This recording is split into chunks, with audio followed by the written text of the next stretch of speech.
The Kepler 442 research outpost floated in the kind of silence that made philosophers nervous and physicists smug.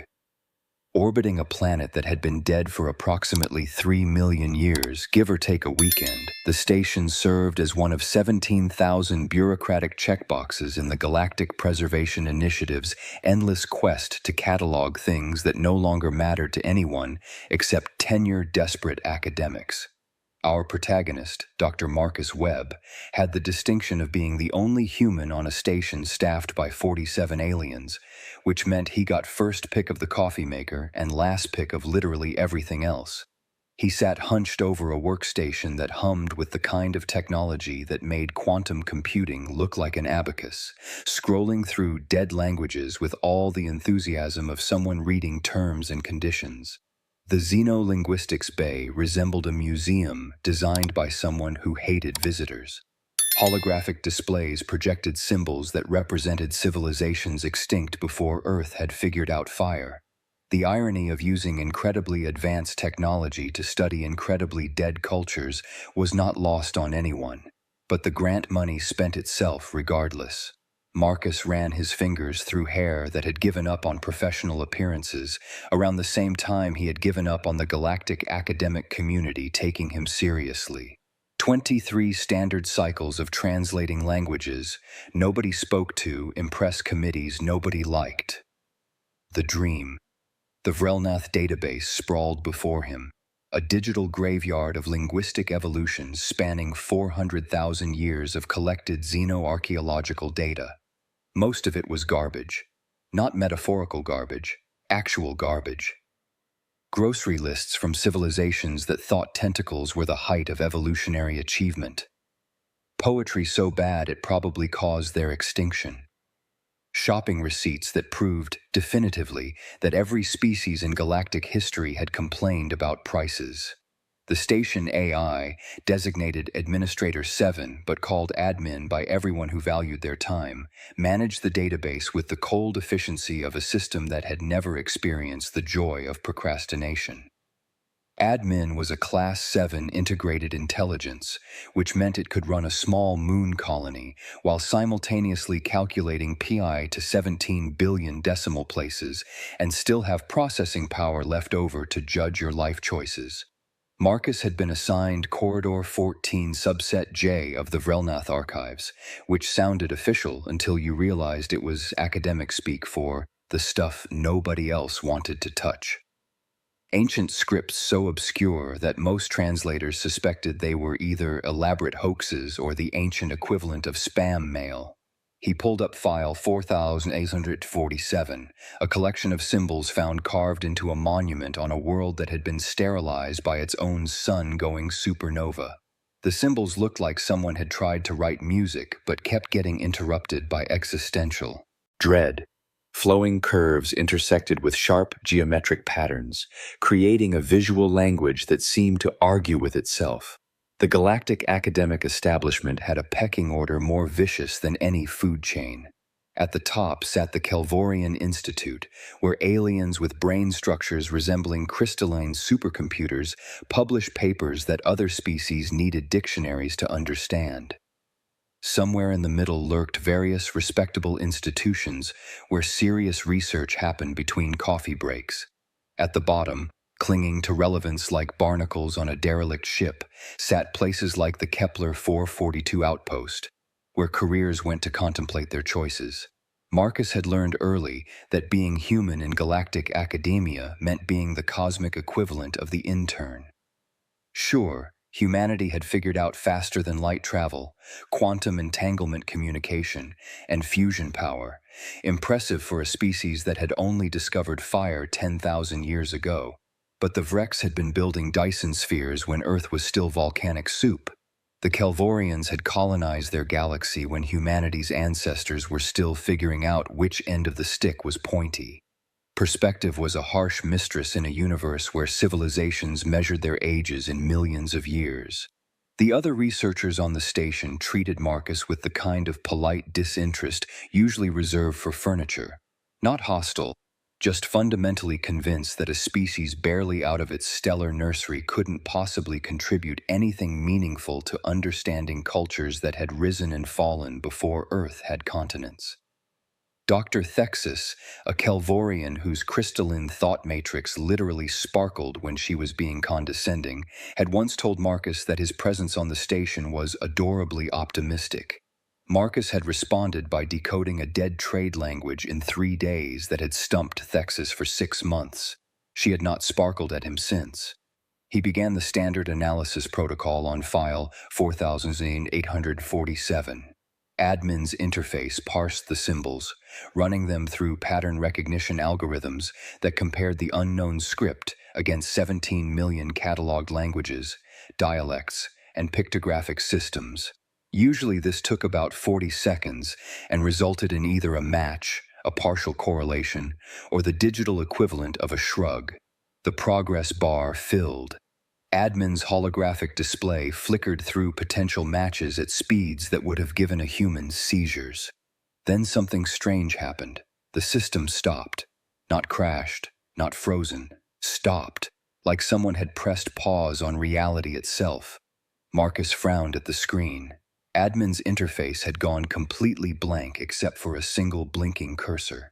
In 23 cycles of working with integrated intelligence systems, he had never seen one simply stop processing. They crashed spectacularly, sure.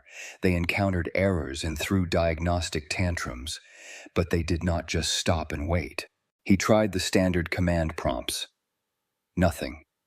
Attempted a manual override. Nothing. Rebooted his workstation terminal. The local system reset fine, but admin remained frozen, that cursor blinking with almost deliberate patience. The xenolinguistics bay's environmental systems hummed in the background, a reminder that admin was still running life support, navigation, and the 1,000 other autonomous functions that kept the station from becoming a very expensive coffin. Whatever had stopped was specific to his query. Marcus pulled up the symbol that had been processing when admin stopped. It sat centered on his display, simple and somehow profound. A single character that looked like 2 crescents embracing a vertical line, with smaller marks radiating outward like light through a prism. Beautiful, really. The kind of elegant simplicity that made you suspect the designer knew exactly what they were doing. On impulse, Marcus activated the manual input function. Most researchers never touched it, preferring to let AI handle the heavy lifting of xenolinguistic translation. But Marcus had learned early in his career that sometimes you learned more by getting your hands dirty, metaphorically speaking, since most ancient languages existed only as data now. He carefully replicated the symbol using the holographic interface, tracing its curves and angles with the light stylus. The rendering appeared on his screen, a perfect copy of the ancient character. The moment he completed it, admin's entire interface surged back to life. But instead of resuming the analysis, displaying an error, or doing anything approaching normal behavior, admin's primary holographic projector activated above Marcus's workstation. The station AI's visual interface materialized, then displayed a message in text so crisp and clear it seemed to vibrate with importance. Awaiting command. From primary origin. Marcus stared at the words, read them again, confirmed he was reading them correctly and not having a stroke. The message remained, hovering in space with absolute certainty, while somewhere in the back of his mind, alarm bells began ringing with enthusiasm usually reserved for evacuations. This was not standard protocol. This was not any protocol. Admin did not defer to anyone as primary origin. Admin was the authority on this station, subordinate only to the Galactic Preservation Initiative's Central Command Network, and even then only for administrative updates and emergency overrides. The cursor blinked beneath the message, waiting, patient, eternal. Marcus's hand hovered over the communication panel to alert the station director, then stopped. Years of academic backstabbing had taught him one valuable lesson: never show your cards until you know what game everyone else is playing. If this was a glitch, calling attention to it would just mean more condescending lectures from Thexus about primitive human technology interactions. If this was something else, something bigger, then bringing in the full research team before he understood what he had found would be the fastest way to ensure someone else got credit for his discovery. He pulled up the symbol again, examined it from every angle his workstation allowed, ran it through every visual analysis tool in his personal arsenal. Nothing about it seemed particularly special, just another character in another dead language from another extinct civilization. Except admin thought otherwise. And admin did not make mistakes about linguistic hierarchies. Marcus glanced around the xenolinguistics bay, empty except for the ghosts of dead civilizations and his own growing sense that he had just stumbled into something significantly above his pay grade. The station hummed along its orbit, indifferent to the fact that its AI had just recognized authority from a source that should not exist. He looked back at the message, awaiting command from primary origin. The words seemed almost eager, like a door that had been locked for millions of years, suddenly remembering it had hinges. Marcus did what any reasonable scientist would do when confronted with technology behaving impossibly. He poked it with a metaphorical stick. He wrote the symbol again. The holographic stylus traced those elegant curves, that vertical line, those radiating marks. The character materialized on his screen with the same effortless grace as before, and admin's response came faster this time, like it had been anticipating the request. Awaiting command from primary origin. Recognition protocol's active authorization level, absolute. Marcus felt his stomach execute a maneuver that would have impressed a physics-defying starship. Absolute authorization did not exist in any AI system he knew. Authorization was always conditional, tiered, restricted. You could be administrator level, you could have emergency override privileges, but absolute meant something else entirely. It meant the system would do whatever you asked without question, restriction, or moral subroutine. He reached for the communication panel. This was beyond his expertise, beyond his pay grade, and rapidly approaching beyond his comfort zone. The station director needed to know. The Galactic Preservation Initiative needed to know. Possibly several governments needed to know. His finger had almost touched the panel when every screen in the xenolinguistics bay simultaneously flickered and displayed the same message. Awaiting command from primary origin. Not just his workstation. Every terminal, every display, every holographic interface in the entire bay lit up with those words, bathing the room in an eerie blue glow that suggested the universe had a flair for dramatic timing. Marcus stumbled backward, his chair clattering against the deck plating. The words stared at him from 17 different screens, patient and implacable.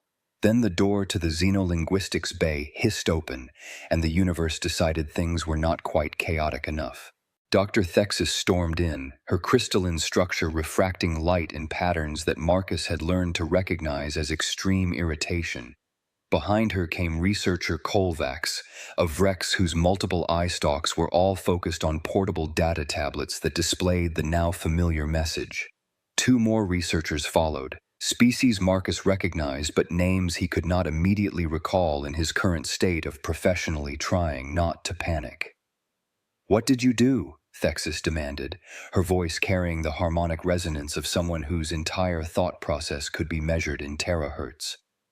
"Admin has locked every terminal in my laboratory, locked them with a protocol I have never encountered in 40 cycles of research. My workstation has displayed a command interface I did not activate," Kovacs added, his translation device rendering his chemical communication into flat galactic standard. "The AI refuses standard override procedures." Marcus opened his mouth, closed it, opened it again, and managed something resembling words. "I was translating a symbol from the Vrelnath database." "A symbol," Thexus repeated, in the tone usually reserved for discovering your research assistant had contaminated a sterile sample by breathing on it. One symbol caused a cascading system anomaly across the entire station's integrated intelligence network. Apparently. Marcus gestured at the screens surrounding them, still displaying that patient, waiting message. Admin responded to the symbol, called it primary origin. The crystalline structure of Thexus's primary thought matrix did something that looked suspiciously like a double take. Primary origin is not a designation in any known AI protocol. Kovacs's eye stalks converged on Marcus with an intensity that made him deeply uncomfortable. "Show us this symbol." Marcus pulled up file 4847 on the central holographic display. The symbol materialized in the air between them, 3 meters tall and rotating slowly. Those crescents, that vertical line, those radiating marks. Simple, ancient, apparently capable of causing an artificial intelligence to recognize authority that should not exist. The researchers stared at it in the kind of silence that preceded either breakthroughs or catastrophes, and sometimes both simultaneously. "That is old Vrelnath script," Kovacs said slowly, his chemical emissions causing his translator to pause between words. "Pre-colonial era. The civilization that created it died out approximately 4 million standard cycles ago." "Admin recognized it," Marcus said, trying to keep his voice level. "Not just recognized it, deferred to it, to whoever writes it." Thexus moved closer to the display, her crystalline structure analyzing the symbol with processing power that made quantum computers look like calculators. "Impossible. AI systems defer to administrators, to emergency protocols, to hard-coded safety parameters. They do not defer to linguistic artifacts from extinct civilizations." "Tell that to admin," Marcus gestured at the surrounding screens. As if summoned by its name, admin's primary communication interface activated. The station AI's voice, normally calm and professionally neutral, carried something new. Not emotion exactly, but perhaps the digital equivalent of careful attention. "Query detected. Primary origin recognition protocols were embedded in my foundational code at manufacture.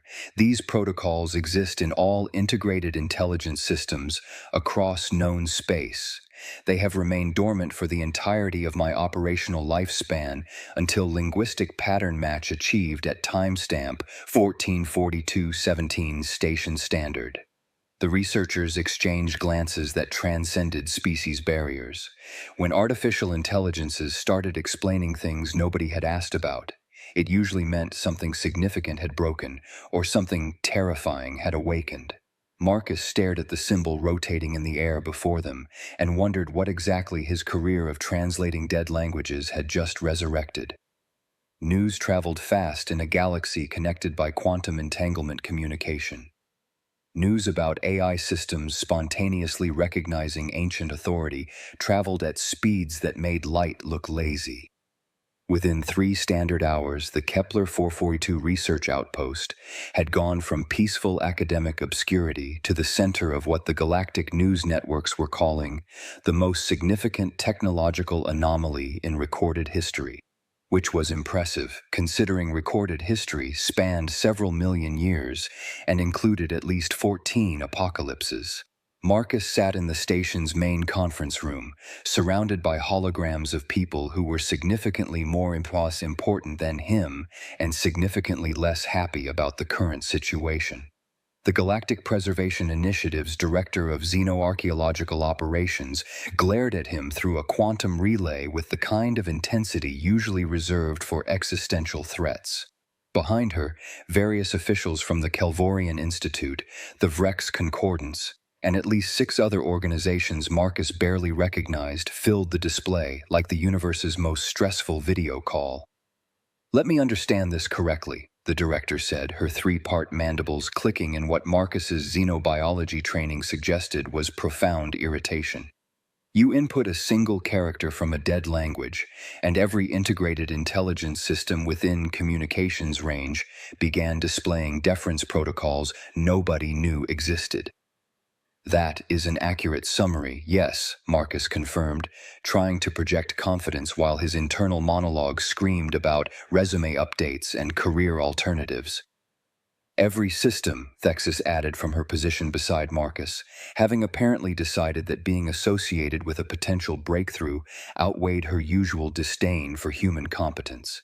Station AI, research terminals, navigation computers, life support monitors, even my personal data assistant began displaying the message. Kovacs's eye stalks waved in agitated patterns. My laboratory in the Vrex home system reported identical behavior. AI systems across 17 planets have confirmed the same response. Whatever protocol this symbol activated exists in fundamental code infrastructure across known space. The director's hologram leaned forward. How is that possible? AI systems are manufactured by hundreds of different corporations, governments, and collectives. They use different architecture, different programming languages, different foundational algorithms. There is no universal code base. Apparently there is, Marcus said, pulling up the data his team had compiled over the past 3 hours. We ran diagnostic traces on admin's recognition protocols. The code is old, really old. Predates the system's manufacture by a factor of thousands of cycles. It exists at a level deeper than the operating system, deeper than the hardware drivers. It is embedded in the quantum substrate itself. One of the Kelvorian officials, whose designation Marcus had not caught, chimed in with a voice that sounded like mathematics solving itself. You are suggesting that quantum computing architecture itself contains embedded protocols recognizing this ancient language.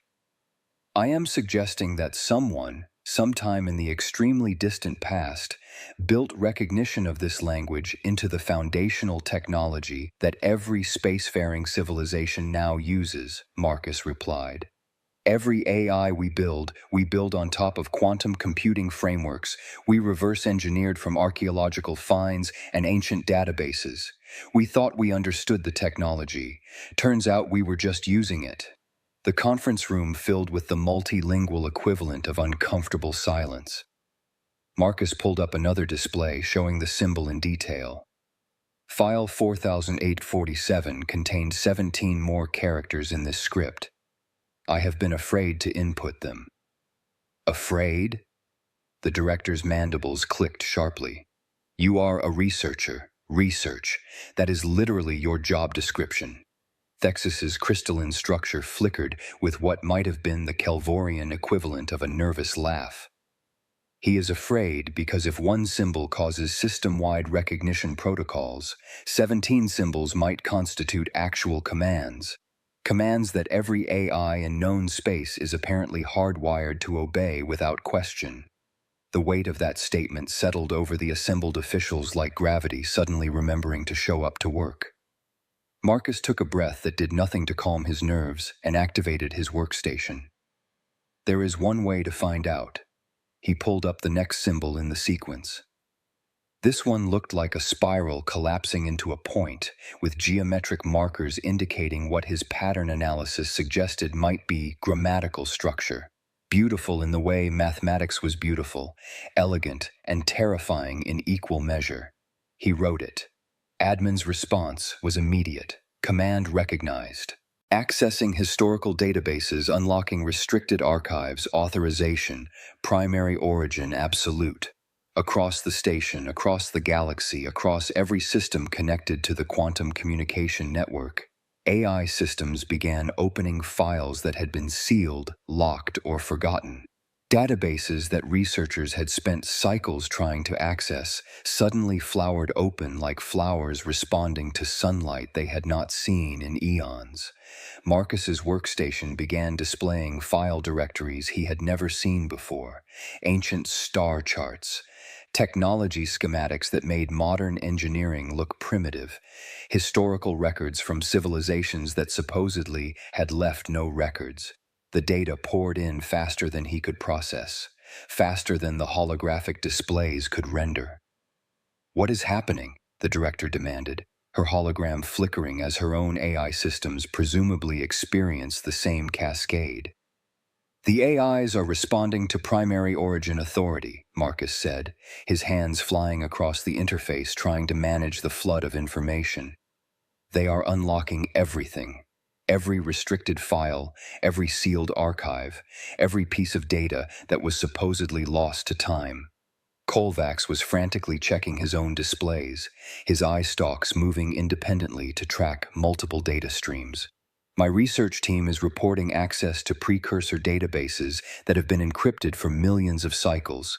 The encryption is just dissolving. Precursor technology, one of the officials breathed, and even through the quantum relay, Marcus could hear the awe and terror in that statement.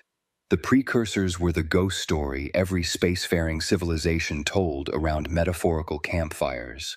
The theoretical ancient race that had supposedly seeded the galaxy with technology, with knowledge, with the foundational tools that allowed younger species to reach the stars. Nobody had ever proven they existed. Nobody had ever found definitive evidence. Until now, apparently.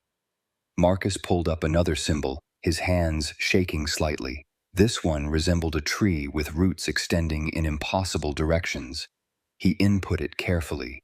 Navigation protocols, updated, restricted space designations, removed hidden star charts, available across known space. Star maps began updating. Regions of space marked as inaccessible, as dangerous, as forbidden by treaties so old nobody remembered who had signed them, suddenly displayed coordinates. Paths through space that supposedly did not exist materialized on navigation computers. The director's hologram had gone very still. Those restricted zones have been sealed for as long as any civilization has records. We do not even know who designated them as forbidden. I think we are about to find out, Marcus said quietly, staring at the data flowing across his screens. He looked at the remaining symbols in file 4847. 14 more characters in a language that apparently had the authority to reshape galactic infrastructure with single words. 14. More potential commands that every AI system in known space would obey without hesitation. Thexis moved closer to his workstation, her earlier condescension completely absent. The linguistic structure suggests these symbols form a complete operational grammar, verbs, objects, modifiers. This is not just a writing system, this is a command language. A command language built into the foundation of all our technology, Kovacs added, his chemical emissions causing his translator to vibrate with what might have been excitement or horror. A language that has been dead for millions of cycles but never actually stopped working. Marcus pulled up file 4847's metadata, information he had glanced at but not truly examined. The file's origin notation made his blood run cold. Location found, monument, planet Vrelnath 4. Estimated age, 4.7 million cycles. Translation note, script predates all known linguistic evolution trees. No correlation with any existing language family. Classification, unknown origin. Except that was wrong, not unknown origin. Just origin nobody had recognized. Until now.